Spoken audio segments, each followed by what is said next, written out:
Big TV భక్తి సమాచారం WhatsApp ఛానల్లో జాయిన్ అవ్వండి. అన్ని విశేషాలు ఎప్పటికప్పుడు తెలుసుకోండి.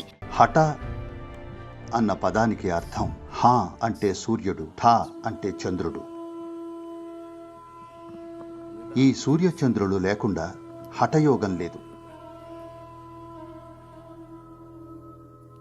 అందుకని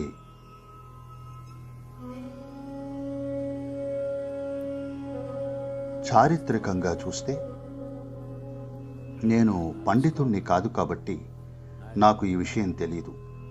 వాళ్ళు ఈ పదాన్ని మొట్టమొదటిసారిగా ఎప్పుడు ఉపయోగించారో మరి. నమస్కారం లేదా సూర్య నమస్కారం అంటారు. కానీ ఆ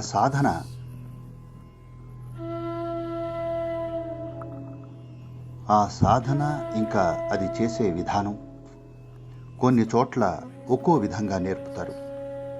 నేను దీని వక్రీకరణ గురించి మాట్లాడటం లేదు. ఎరుకతోనే భిన్నమైన విధానాల్లో నేర్పడం గురించి చెప్తున్నాను. ఒక్కో చోట ఒక్కో ప్రయోజనం కోసం నేర్పిస్తారు. ఆశ్రమంలోనే ఇక్కడ ఉన్నవారు 4 విధానాల్లో సూర్య నమస్కారాన్ని అభ్యసిస్తున్నారు. నేను మరొక విధానంలో చేస్తాను. దానితో కలిపితే 5. చాలా వరకు దీన్ని సూర్య నమస్కారం అని అంటారు. ఎందుకంటే ఇది నాడీ మండలాన్ని ఉత్తేజపరుస్తుంది. వ్యవస్థలో ఉష్ణం ఉత్పన్నం చేసేందుకు సమత్ప్రాణాన్ని లేదా వ్యవస్థలోని సూర్యశక్తిని పెంపొందించేందుకు చేస్తారు. మనం సోలార్ అన్నప్పుడు అది ఒక సంకేతంగా మాత్రమే కాదు. మీరు అర్థం చేసుకోవాల్సింది ఏమిటంటే ఈ భూమి మీద మనం అనుభూతి చెందుతున్న ఉష్ణం అంతా సూర్యుడి నుండి వచ్చిందే. ఇది ఎన్నో విధాలుగా నిక్షిప్తమై విడుదల చేయబడుతుంది.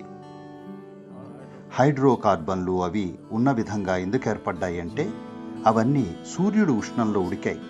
మీరు ఒక కట్టె ముక్కను తీసుకుని దాన్ని కాలిస్తే అది విడుదల చేస్తున్నది సౌరశక్తిని. సౌరశక్తినంతా మనం తీసేస్తే ఈ గ్రహం మంచుగడ్డలా మారిపోతుంది.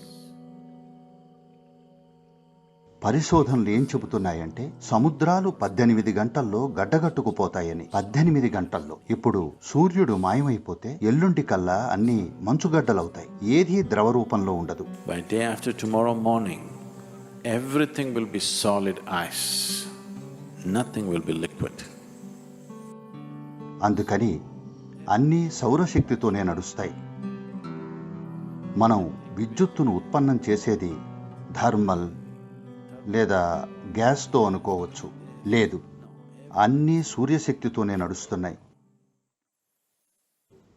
మరో విధానంలో చేయగలిగింది నాకిది ఖచ్చితంగా తెలియదు. దీని శాస్త్రం నాకు తెలియదు. బహుశా అణువును విచ్ఛిన్నం చేయడం అయి ఉండొచ్చు. ఇది సూర్యశక్తి కాకపోవచ్చు. అందుకే దానిని ఎంతో ప్రభావవంతమైందిగా, ఎంతో ప్రమాదకరమైందిగా పరిగణిస్తాం. ఎందుకంటే మీరు సౌర వ్యవస్థకు సంబంధించిన సహజమైన శక్తిని ఉపయోగించడం లేదు కాబట్టి, అంటే సూర్యశక్తిని. మన వ్యవస్థలో ఉన్న సూర్యుడిని మనం ఉత్తేజపరిచినప్పుడు దేహం ప్రకాశిస్తుంది. మీకు ఉన్న అనేక రకమైన సమస్యలు ఏవైతే మీ వ్యవస్థలో ఎక్కువ శ్లేష్మంగా బయటపడతాయో, అంటే ఇది కేవలం మీ ముక్కులోనే కాదు, దేహం అంతా దీని శాతం పెరుగుతుంది. ఎవరైతే సూర్య నమస్కారాలు చేస్తారో వాళ్లకు శరీరంలోని ద్రావకాలు ఇంకా శ్లేష్మం చక్కగా నిర్వహించబడుతుంది.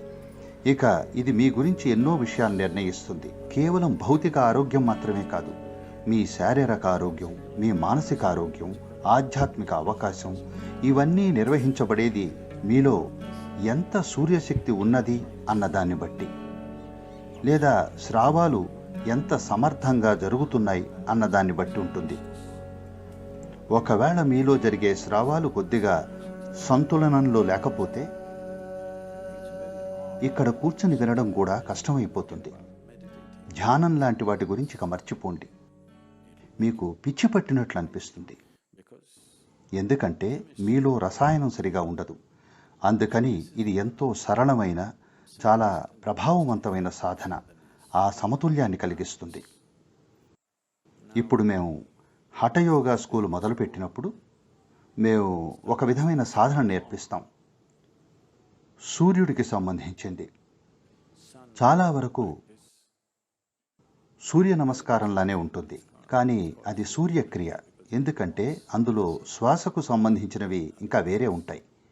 సూర్యక్రియ ఒక కృషి. ఇది ఒక అద్భుతమైన కృషి. మీ వ్యవస్థను తక్కిన సౌర కుటుంబంతో సమన్వయంలోకి తీసుకురావడానికి. సూర్య నమస్కారం ఇంకా సూర్యశక్తి అని ఇంకోటి ఉంది. ఇవి కజిన్స్ లాంటివి. ప్రజలకు సూక్ష్మమైనవి చెప్పినప్పుడు అందరికీ అర్థం కావు. అందుకని దాన్ని కొంచెం తేలిక చేస్తాం. మీరు మీ దేహానికి ఇంకా అతిపెద్దదైన సౌర దేహానికి ఒక సమన్వయం తీసుకురాగలిగితే, ఇది చిన్న దేహం, పెద్ద దేహం అంటే సౌర కుటుంబం. ఈ రెండు ఒకటిగా ఉంటే మీ శారీరక, మానసిక ఇంకా లౌకిక శ్రేయస్సు పెద్ద శ్రమ లేకుండానే లభిస్తుంది. మీరు చేసేవన్నీ చక్కగా చేయగలుగుతారు. అందుకని సూర్యక్రియ అసలైన సాధన. సూర్య నమస్కారం కొద్దిగా తేలికపాటిది. సూర్య శక్తి మరింత స్థూలమైంది. అది కండలు పెంచడానికి, శరీర పటుత్వానికి, ఏరోబిక్ ఎక్సర్సైజ్ లాంటిది. ఇదొక పూర్తి వ్యాయామం. మీకు ఎటువంటి ఎక్విప్మెంట్ అవసరం లేదు. మీరు ఒక హోటల్ రూమ్లో లేదా ఎక్కడున్నా సరే మీరు తగినన్ని సూర్య నమస్కారాలు లేదా సూర్యశక్తి చేస్తే మీరు పూర్తిగా ఫిట్గా ఉంటారు. For more videos like this, subscribe Big TV channel.